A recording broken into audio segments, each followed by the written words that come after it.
girls hard is actually singing, not screaming. Yeah, see, there's a lot of broads at the Killswitch shows getting their mons is all soupy. They could bring the ruckus, or they could make the young girls cry.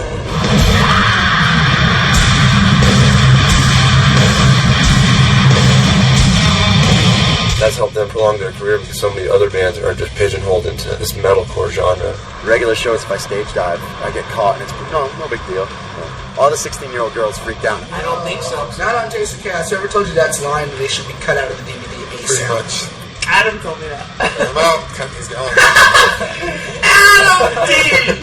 I was sink close to the floor. What? I watched it pretty much every night. He never did that. Like, I'm going down. I'm going down. We hear that you've been lying about yourself on camera. Those girls, they have some fight in them. You know, they ate their Wheaties or something. And that girls were eating Wheaties while trying to grope you. And that just doesn't really sit with us right. About 30 hours of live footage, not one Adam D stage dive. Adam, where's the stage dive there? Weird. Don't stop now! Don't stop now! I didn't see what happened. I just felt something happen. Dude, I could have a dick on my head. I could have. No, that also would have been a drag strap on. Yeah, I could have been like. No, some girl threw it on stage. Really? And I saw it, and I'm like, how do I hit the bra? I just saw a bunch of people go. And I'm like, oh crap. It was all about booby head, though, man. I hope that girl's proud that she knows her titties were indirectly on Adam D's head. Those kids need that stuff, and I think Killswitch is the only band that can really cross over. But then again, you know, they toured with Slayer and Mastodon. Any band I've ever talked to that's played with Slayer, they kind of get back and they're like proud of themselves. They made it through the tour. It's like, all right, it's a tough crowd. These guys did it, and they did it with flying colors. I mean, they had Killswitch chants during a lot of the shows, and we respect them as far as their live show and being tight, and it was definitely like they're a band of wonder. You know, when you look at them, you're just like, shit. When those guys come on stage, there's an electricity and then an explosion of bodies all over the place, which is why we stay where kindly the sound people let us quietly stand behind because we don't want to get killed in that mayhem. Killswitch Engage makes me want to fight somebody. We're one of the few bands to can actually pull off exactly what they do live, what they do on the record. So it's always been one of the favorite bands of us. Yeah. Any band grows as you see how a room accepts your music and see how kids react and watch that in their eyes as you're playing it to them. Howard Jones! Howard Jones! Now that they're actually drawing more than 1,000 people, it's mind-blowing that could actually happen.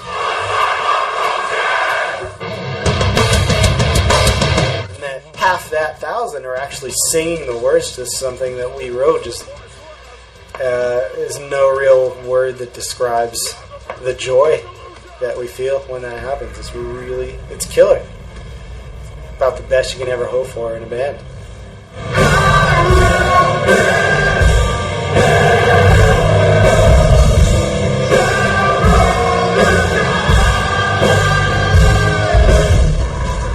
Kind of overwhelming at first. It's such a dysfunctional life, you know, living on a bus and just being dirty and tired all the time. It's the one thing, like when you get on stage and you hear people chanting along and singing, it's like, wow, you know what, I guess we are doing something right after all. It kind of keeps you sane. Oh, that's my favorite. I love it when people sing along. I still love to see Howard sing my lyrics and see people sing along and be like, yeah, I wrote that. It's all about the message. I'll never forget how loud it was. First time we were ever going to play in the party, and I almost couldn't keep playing. I was just like, what's going on?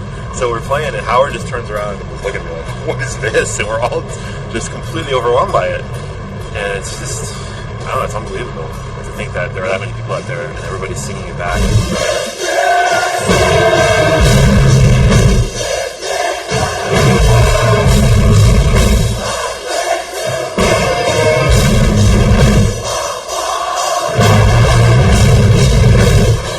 Time to listen to what we're doing. It kind of warms the heart, you know, it's nice. It's good. If you're with me, I want both your fists in the air! Let's have some fun!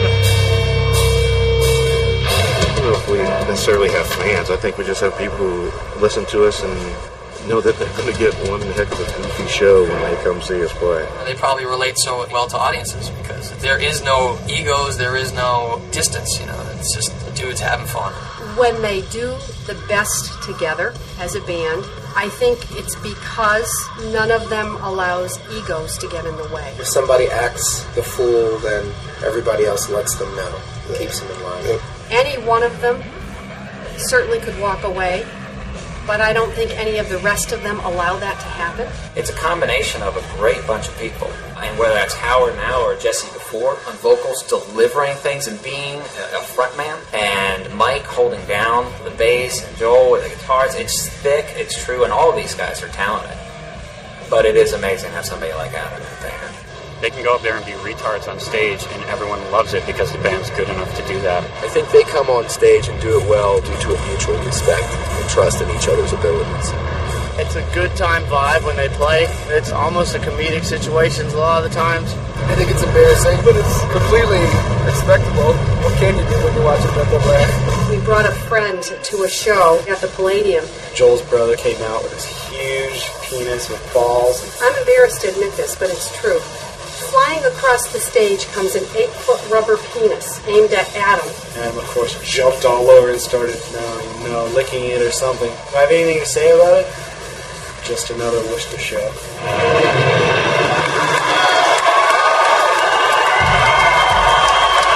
That's the beauty of getting away with being, metalcore or hardcore / metal, or something. You can be goofy dudes playing metal. Before, if you want to be a full-on metal band, you had to be pretty intense. You can't have fun with it. Why bother? It's music. It's supposed to be fun. We're not one of those bands. Not our vibe. Yeah, we used to have a rule in Lamb of God, no smiling on stage. We take our music very seriously ourselves, and I know they do in the studio as well.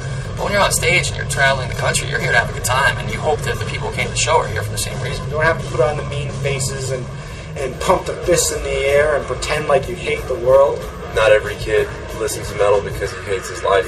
People listen to metal just because they like heavy music, It's so stupid to see all these dudes walk on stage and be like, "What's up? Like my band? Check it out." And act all tough. Chances are, most kids in that crowd just beat up the band. It's cool, whatever.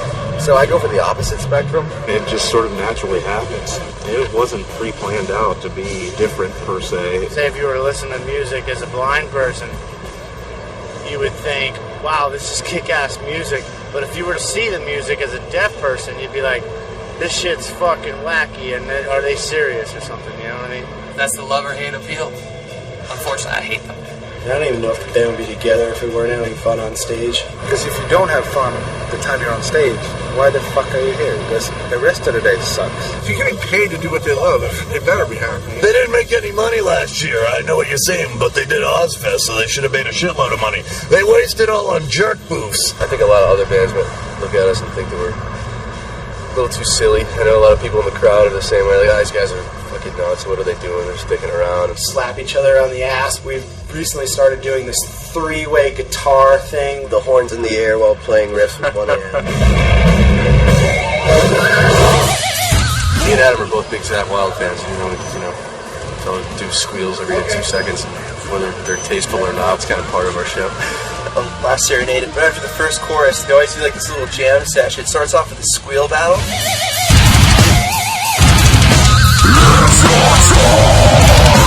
And then the next part is a little bass solo thing. And then Justin was added to the mix doing crazy drum fills.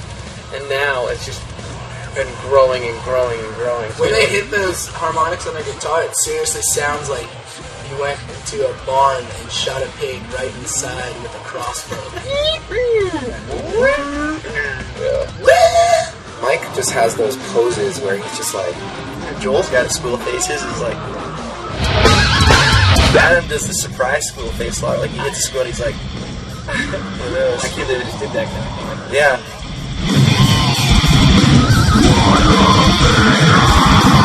It's super Spinal Tap stuff, but it makes us laugh. I don't know if anyone else is laughing. None of them can play their instruments. Singer's terrible. They play to a track.